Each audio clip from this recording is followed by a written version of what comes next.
I've long waited for this moment. With your death, I will find peace.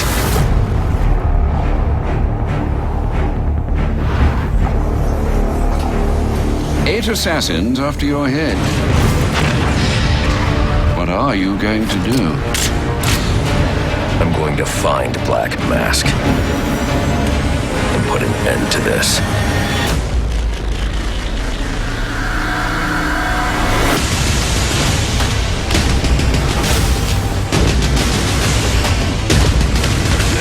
Kill him and I'll pay you whatever you want. Make him suffer and I'll double it. Scream for me! You're gonna love this. I present to you the death of the Batman.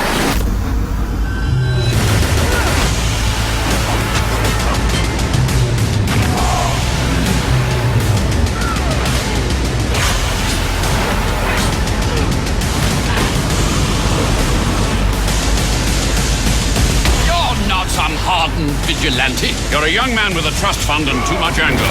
I am the reason the criminals breathe easier when the sun rises.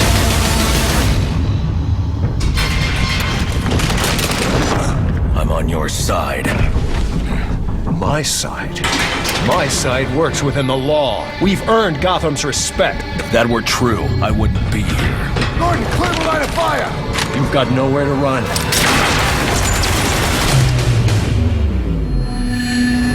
Gotham's gonna burn! You need a new hobby.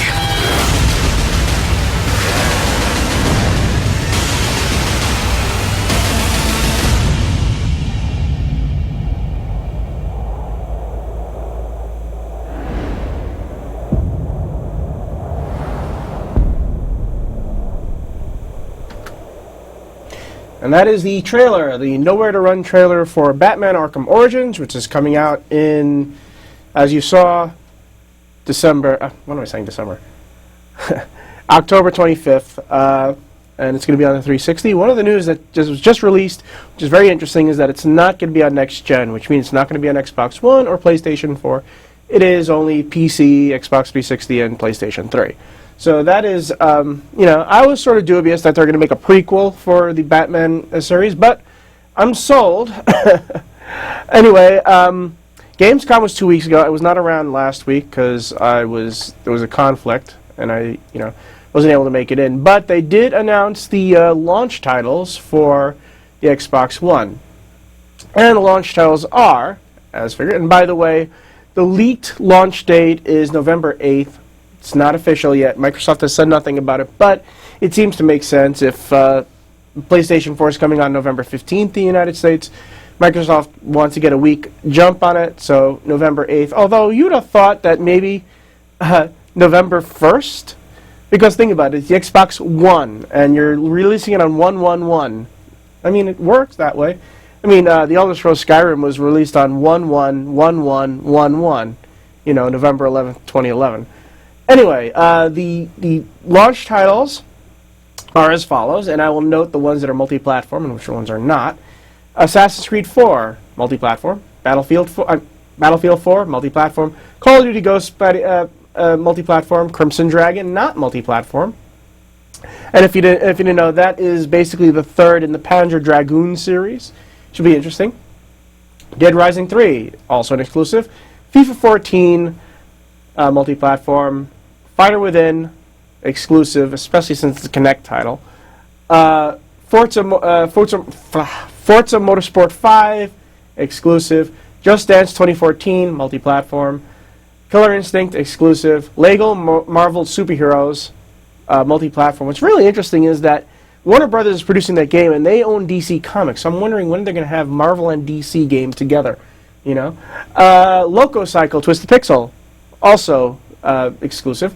Madden NFL 25, multi-platform. NBA 2K14, multi-platform. NBA Live 14, multi-platform. That's going to be interesting because that's a return by Electronic Arts into the basketball space. For a while, it's been only 2K and nothing but 2K. I think the last NBA Live was NBA Live 11, which was released back in 2010.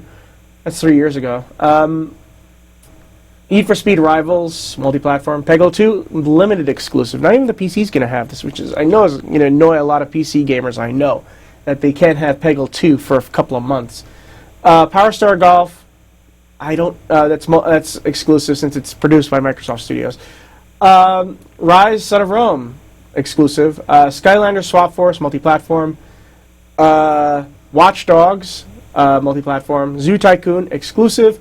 And Zumba Fitness World Party, multi-platform. So those are the titles. Some of them are really weird, as you can see, because stuff like what was that? Oh, Fighter Within, which is the fighting game that's a multi-platform. That's a Kinect game.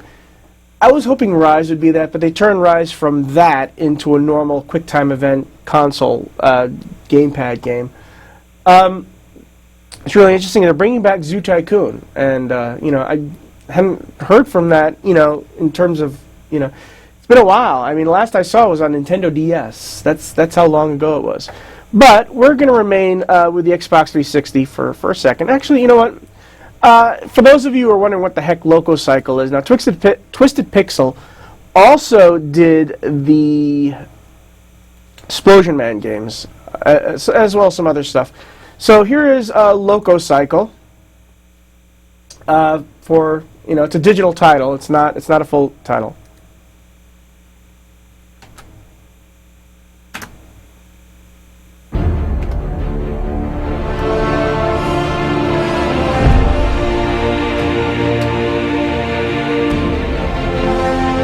A little bit overdramatic, I know, but that's part of the humor.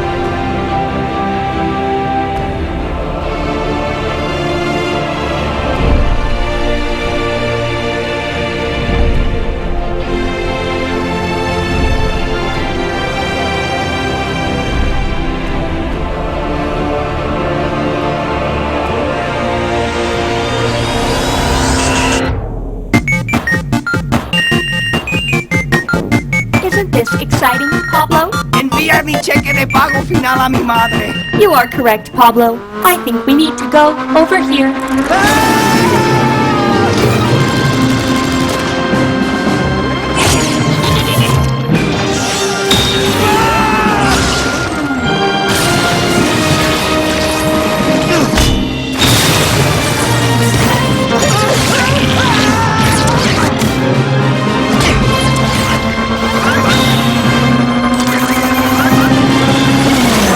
Pablo, we did not even need to enable Mode 7. Lo juro por mi madre que no tengo nada que ver con eso. Okay. Again, Twisted Pixel has a very strange sense of humor, especially with the entire capturing the full might of the Xbox One, which it obviously is not. So that is Loco Cycle, which is going to be a launch title now.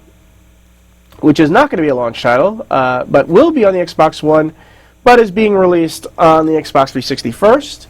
A game that everybody's been waiting for. I already played it on PC, and I'm not a fan of it on PC because a lot of stuff they do with it. I don't know if I'm going to be purchasing it for the Xbox 360, but, you never know. Maybe I'll rent it and see if I want to keep it. Anyway, here's the next title, which is actually coming out in a few days. Guess who's home early?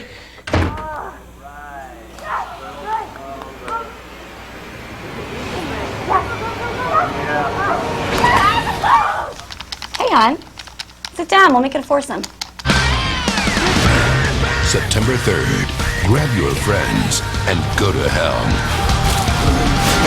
Diablo 3, coming to console September 3rd, rated M for mature. I'm gonna put my pants back on. Oh, that was wrong. That was the wrong button to press. Oh, well.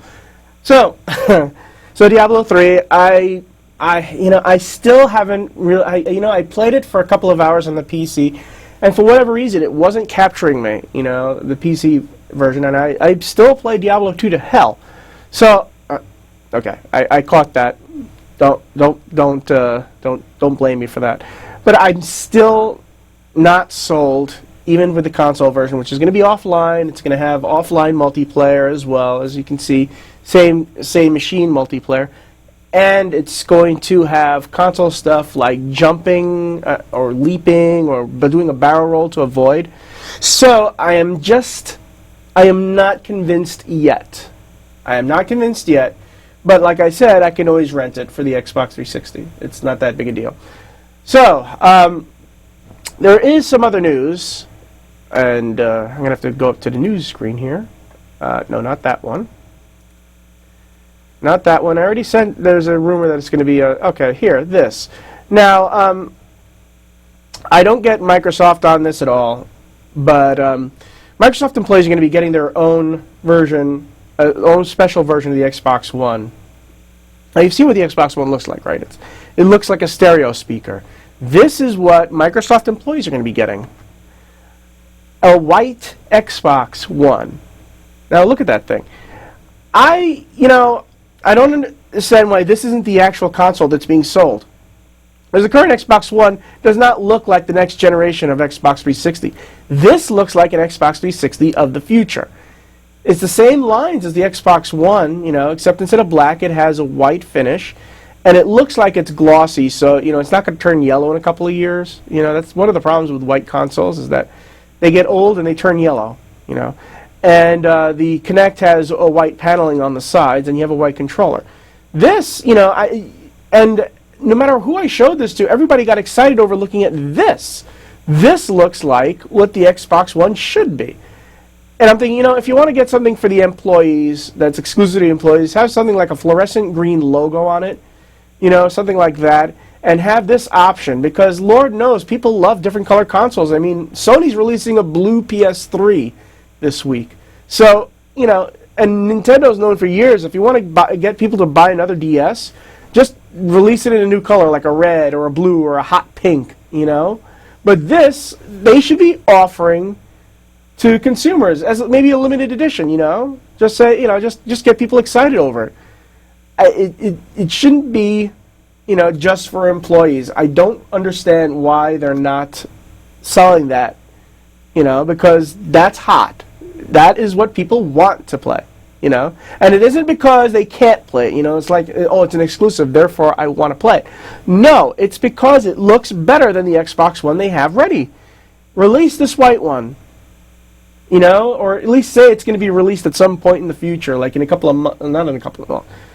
Either release it at launch as a special edition, or whatever. That console should be released. Okay, so, I didn't say this yet, but if you want to call in, it's 212-245-7273. If you want to call in.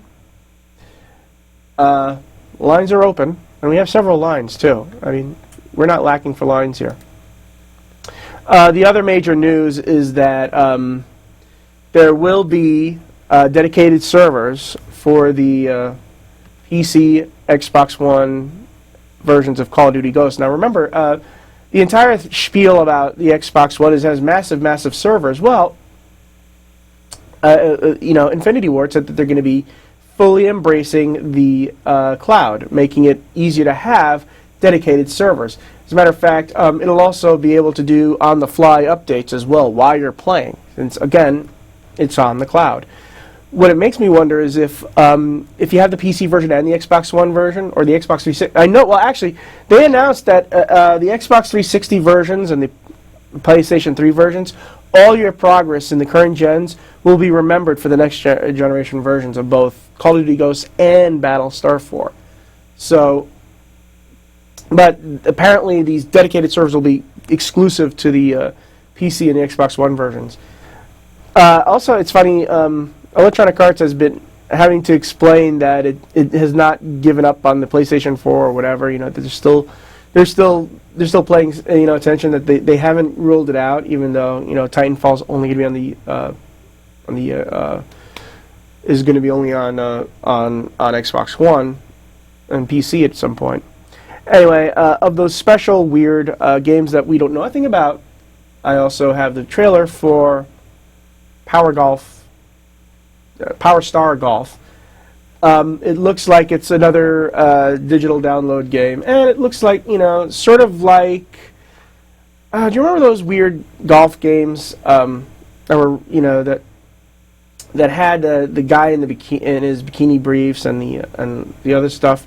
I think this might be a spiritual successor to it, although it's basically a science fiction golf game as well, I think. So here's the trailer.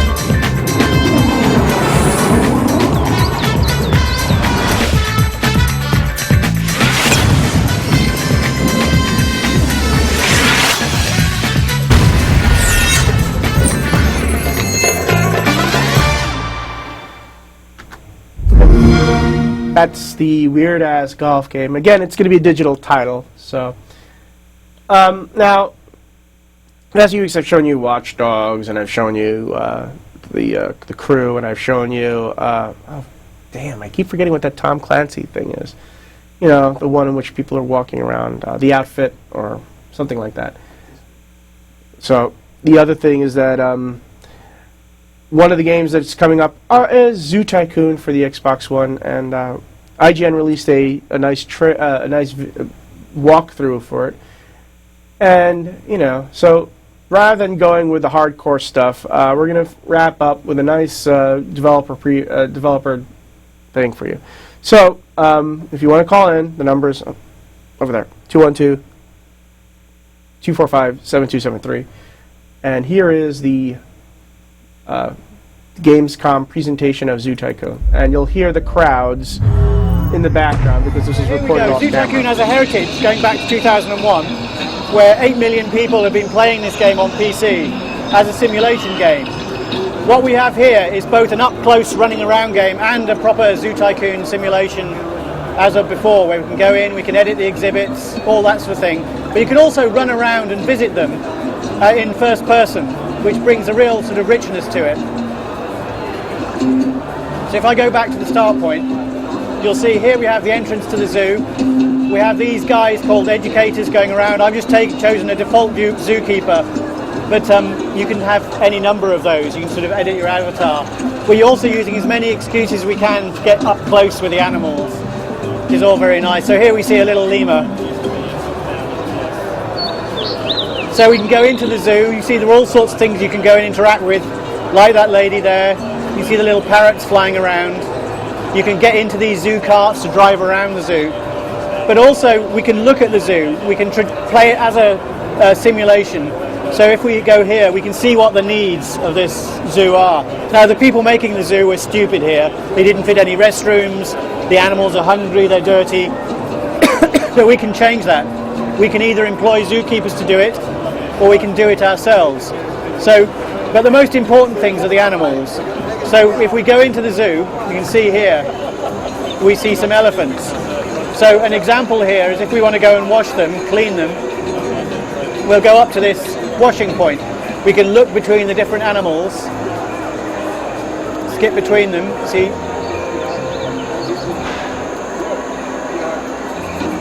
Oh, one guy asleep there.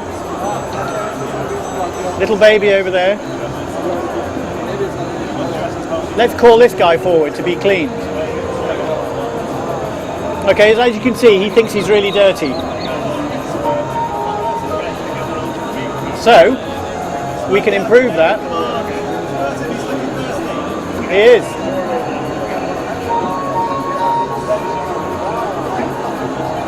Oh, come on.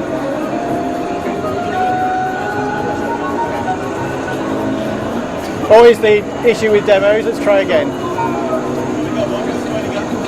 Yeah. It's obviously there's a water shortage. Anyway, you can spray the animals. Sorry, it's not working at the moment.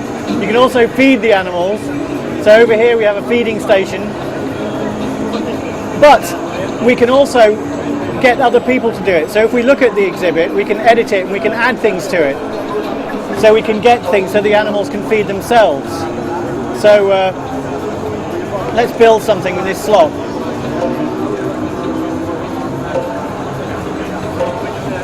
So we can build things so that the animals can entertain themselves. So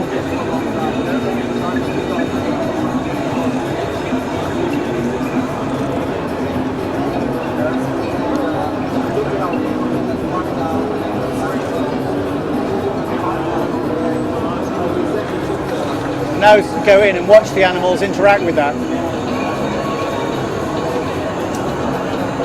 So through this, we've got all these animals in the zoo.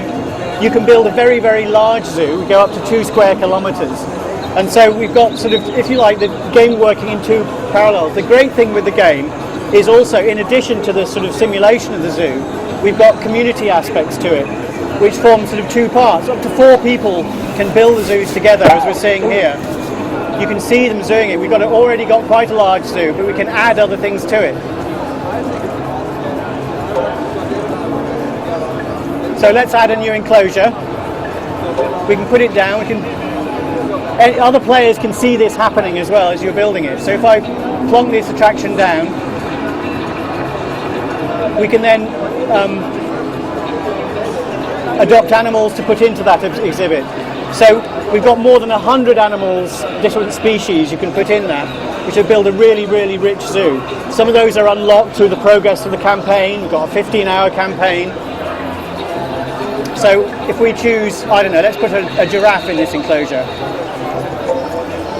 Now we can choose, there are different, so you've got a baby giraffe, male and female.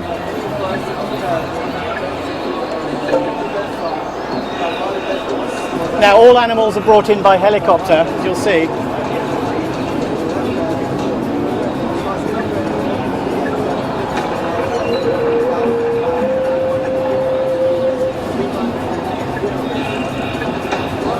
Now we can then go and we can see the animal we've just adopted. So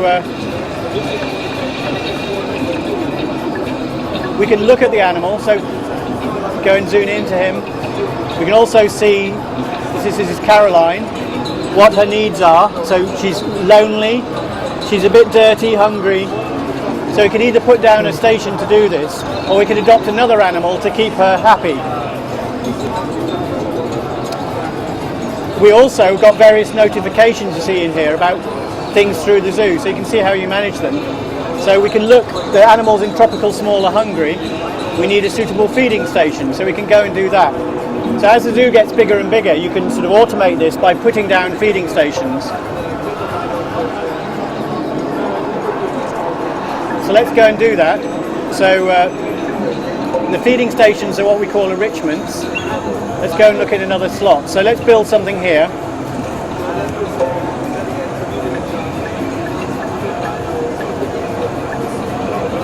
So as you see, there are lots of different things we can build. So because it's elephants here, let's put down a fruit feeding station. Now you can have multiple animals, different types in the same enclosure, but each feeding station you'll need one for each type of animal, because a meat feeding station might not do it for an elephant, if you see what I mean. So now the animals will be able to feed themselves in that feeding station. If I go down, we can sort of watch them doing that. So if I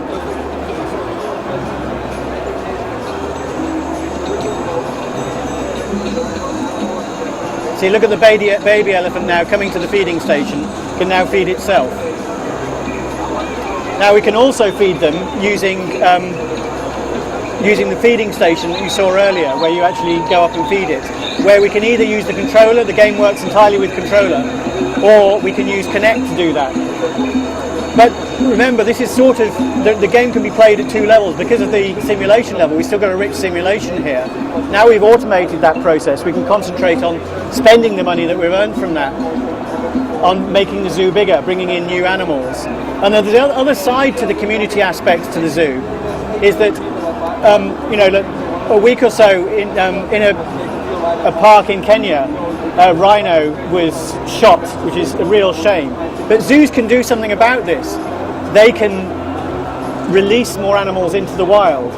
And so you can participate in this. If you release a virtual animal in the wild, imagine sort of crowdsourced releasing of animals into the wild, where you might have 10,000 such animals released. One of the fantastic things that Microsoft have done here is they have agreed that if these community challenges are satisfied by the community, they will put real money to release a real animal into the wild.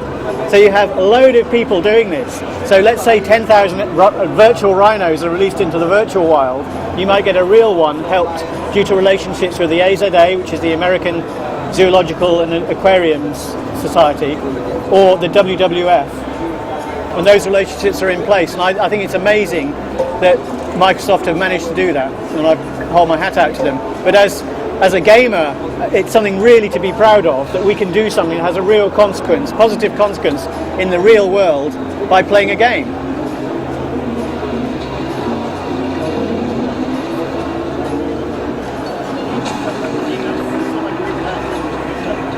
So now you see when I plonk that exhibit down, all the trees appear, and I can go and look at it up close. So obviously it'll have no animals in to start with. But the important thing, unlike something like Minecraft, where each bit has to be constructed part by part, we're constructing these things using default options. You can then change all the trees, change all the walls, to style it the way you can do it. And up to 4 players can build this collaboratively, which I think makes it a very rich experience, where you work together. That's people on your friends list that you've allowed to do that. But you can all get achievements from it by building a zoo together, and that sort of cloud-based sharing, if you like. The other thing is, maybe I've got a male panda and you have a female panda. I could borrow your female panda, have babies, and then for the zoo, or vice versa. And I think it's things like that that bring in a lot of richness to the game. I can also, not only can I run about the zoo, I can drive around in a buggy. If you want to play around, by the way, please do.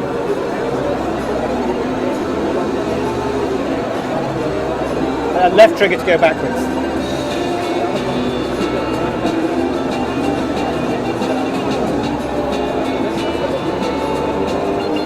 So the point is, we've got a very rich game that should still appeal to all the Tycoon gamers, but also works very well as a sort of dip in, dip out sort of casual play, where you can sort of play with your friends. And now you can see the whole zoo come together. As I say, we can have up to 4 square kilometres, 2 by 2 square kilometres of zoo, which is a huge zoo in terms of the sheer richness of what you can build. So that's Zoo Tycoon.